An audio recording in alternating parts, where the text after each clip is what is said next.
नमस्कार दोस्तों, मैं हूं मयूर परीख। महाविकास आघाड़ी यानी कि उद्धव ठाकरे की शिवसेना, शरद पवार की एनसीपी और वंचित बहुजन आघाड़ी यानी वीबीए, इनका गठबंधन तो हो चुका है, लेकिन अब वंचित बहुजन आघाड़ी ने एक ऐसी शर्त सामने रखी है जो कि बड़ी ही चौंकाने वाली है। एक तरीके से कहा जाए तो ये उद्धव ठाकरे और शरद पवार, इन दोनों के लिए बहुत ही शर्मनाक जैसी एक हालात जो है वो पैदा हुए हैं।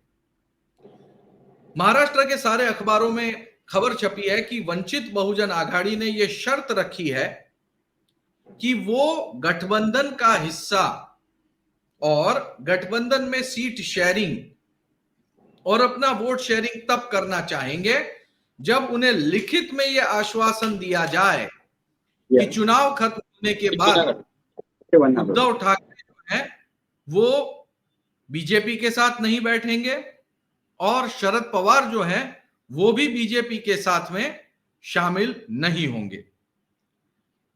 अगर जो महाविकास आघाड़ी में नए व्यक्ति आए हैं यानी कि प्रकाश अंबेडकर, उन्होंने सीट शेयरिंग और कौन सी सीट उन्हें मिले यह चर्चा करने से पहले ही उद्धव ठाकरे और शरद पवार की नीयत पर सवाल खड़ा कर दिया है, तो वो एक गंभीर मामला है। महाराष्ट्र के वोटरों के लिए भी यही समस्या है। वो वोट किसी को भी दें, लेकिन कोई भी नेता दूसरे दल में चला जाता है, जनता की सूद तक नहीं लेता। आज इस पूरे विषय में बातचीत करने के लिए हमारे साथ मौजूद हैं कांति गाला जी।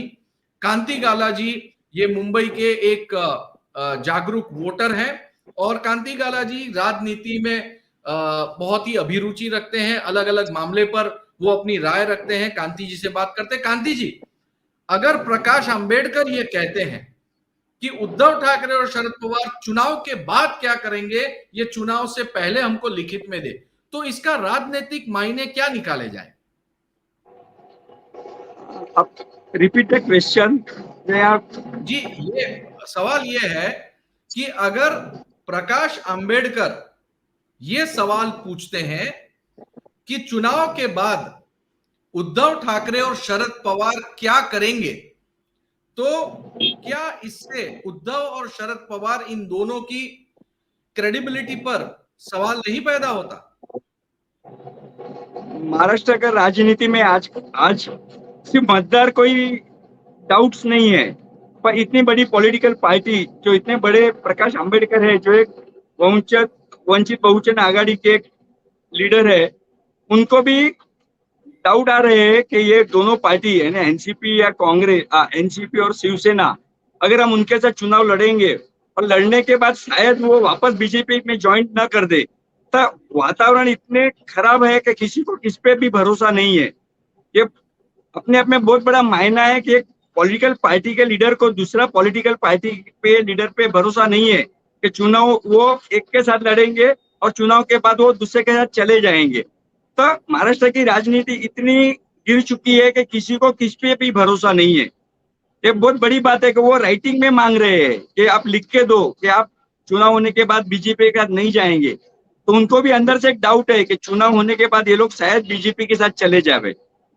कांति भाई, एक बात और भी है। कुछ दिन पहले एक बहुत ही महाराष्ट्र का एक फेमस न्यूज पोर्टल है हिंदुस्तान पोस्ट, उसने एक खबर अपनी वेबसाइट पर डाली थी कि रश्मि ठाकरे जो है वो अमित शाह इनसे मिलकर आई।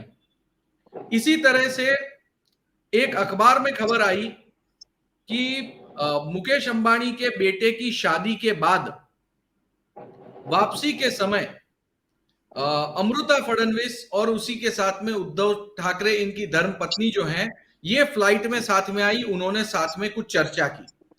तो मुझे ये बताइए कि वोटरों के मन में किस तरह की भावना आती होगी? नहीं, खबर तो सोशल मीडिया में या आम जनता में हम जब जाते हैं बात करते हैं तो सबको यही डाउट है कि वो जामनगर में जब इनकी शादी में गए थे, अंबानी के बेटे की शादी में, तब उन लोग ने वापस अमित शाह को या मोदी को मिलने का प्रस्ताव रखा है और फिर से युति में आने के लिए कोशिश कर रहे हैं। ऐसी यहाँ सोशल मीडिया पे और पब्लिक में और मीडिया में ये बातचीत चल रही है। और दूसरी बातचीत ये भी चल रही है कि कुछ दिन पहले शरद पवार और सुप्रिया सुळे 2 दिन पहले सागर बंगले पे गए थे और देवेंद्र फडणवीस के साथ रात के डिनर लिया था। अब इस बात में कितनी सच्चाई है नहीं मालूम, पर ये बात सोशल मीडिया में लास्ट 2 दिन से घूम रही है। तो पब्लिक को अभी किसी पे भरोसा नहीं है। एक आम आदमी के लिए अभी कोई चॉइस नहीं है, किसी पे भरोसा नहीं है। जब लीडर लोग को अपने एक दूसरे पे भरोसा नहीं है तो आम आदमी क्या कर सकता है। एक मतदार के लिए तो महाराष्ट्र में अभी कोई चॉइस ही नहीं है और उसका तो कोई मायना ही नहीं रहा है। वो शायद किसी को भी वोट दे। पोस्ट पोल अलायंस क्या होगा या रिजल्ट अगर आ गए तो उसके बाद कौन कहाँ जाएगा वो कोई नहीं बता पाएगा। एक बात मैं यहाँ पे हमारे दर्शकों को बताना चाहूंगा, वंचित बहुजन आघाड़ी ये इसका ना एक भी विधायक है, न इसका एक भी सांसद है, न महाराष्ट्र की किसी भी महानगर पालिका में इसके पास पूर्ण बहुमत है। बावजूद इसके वंचित बहुजन आघाड़ी कई सारी सीटों के ऊपर कांग्रेस, एनसीपी, शरद पवार और शिवसेना उद्धव ठाकरे इनका खेल बिगाड़ सकती है, क्योंकि उसके पास इतने वोटर हैं कि वो इन वोटरों के आधार पे एक साइजेबल वोट बाहर निकाल सकती है और ये वो नंबर होगा जिसकी वजह से उन सीटों के ऊपर बीजेपी चुनाव जीत सकती है। एकनाथ शिंदे चुनाव जीत सकते हैं, शरद पवार के भतीजे अजीत पवार चुनाव जीत सकते हैं। ऐसे में कुल मिलाकर जो मामला बन रहा है, माहौल बन रहा है, वो ये बन रहा है कि न आप वंचित बहुजन आघाड़ी को इग्नोर कर सकते हो और ना ही आप वंचित बहुजन आघाड़ी को पूर्ण रूप से सारी स्वतंत्रता दे सकते हो। ऐसे में वंचित बहुजन आघाड़ी ये महाविकास आघाड़ी के लिए एक कमजोर कड़ी बन रही है। कांति भाई, आपको भी ऐसा लग रहा है? नहीं, ये तो अभी सच्चाई है। प्रकाश अंबेडकर खुद और उसकी पार्टी अभी बार्गेनिंग कैपेसिटी में आ गई है कि सामने लास्ट ईयर जब 2019 का चुनाव हुआ था तब वंचित बहुजन आघाड़ी ने सब चुनाव लड़ा था, 48 सीट्स पे लड़े थे वो। तो उसमें से उनकी एक सीट आई थी इम्तियाज जलील, यानी जो AIAM की थी, वो अपने बलबूते पे आई थी, पर उसके खाते में एक सीट गई थी। तो ऐसी 18 सीटें थी जहां वंचित को 80,000 से 1 लाख मत मिले थे। और ऐसी 6 के 8 सीट थी जिसके उनके वोट परसेंटेज की वजह से सामने से कांग्रेस और स्वाभिमान पार्टी के राजू शेट्टी हारे थे। 6 से 8 ऐसे डायरेक्ट सीट थी जहां कांग्रेस के और स्वाभिमान के उम्मीदवार हारे थे।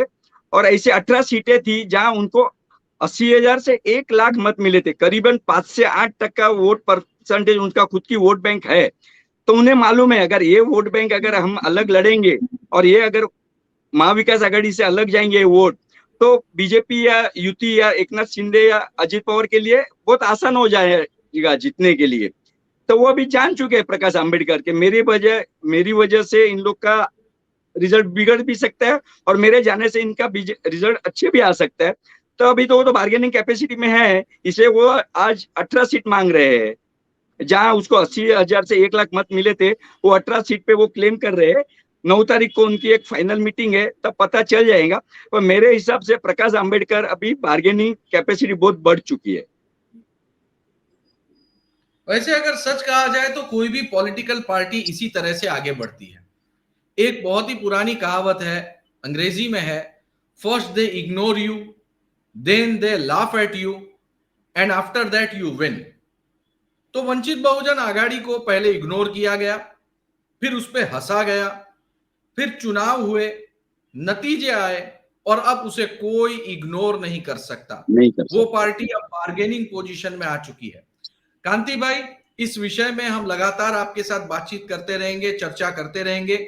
आप इस शो में आए, आपने हमारी जनता के साथ में जरूरी बातें साझा की, इसके लिए आपका बहुत बहुत धन्यवाद। तो दोस्तों, वंचित बहुजन आघाड़ी जो है उसने जो शर्त रखी है वो शर्त इतनी कड़ी है कि शरद पवार और उद्धव ठाकरे दोनों के लिए भविष्य में पाला बदलना संभव नहीं होगा। वैसे अब वो इस समय तो बीजेपी के खिलाफ ही हैं, कोर्ट की लड़ाई भी चल रही है, लेकिन जैसे खबरें आ रही हैं, क्लोज डोर मीटिंग भी हो रही है। ऐसे में वंचित बहुजन आघाड़ी ये निश्चित तौर पर चाहती है कि उनका वोटर ठगा न जाए। उनके वोटर ने अगर उन्हें वोट दिया है तो वो उस जगह पे जाए, भले ही विपक्ष में बैठना पड़े। दोस्तों, वंचित बहुजन आघाड़ी अपनी इस राजनीति में कितनी कामयाब रहती है, क्या उनकी शर्तें शरद पवार और उद्धव ठाकरे मानते हैं या नहीं, इस पूरे विषय पर हम चर्चा करते रहेंगे और आपको अवगत कराते रहेंगे। आपका इस पूरे विषय पर क्या मत है, इस वीडियो के नीचे कमेंट बॉक्स में आप जरूर लिखें। वीडियो पसंद आया हो तो लाइक करें, शेयर करें और हमारी चैनल को सब्सक्राइब करना न भूलें। वीडियो अंत तक देखने के लिए आपका बहुत बहुत धन्यवाद।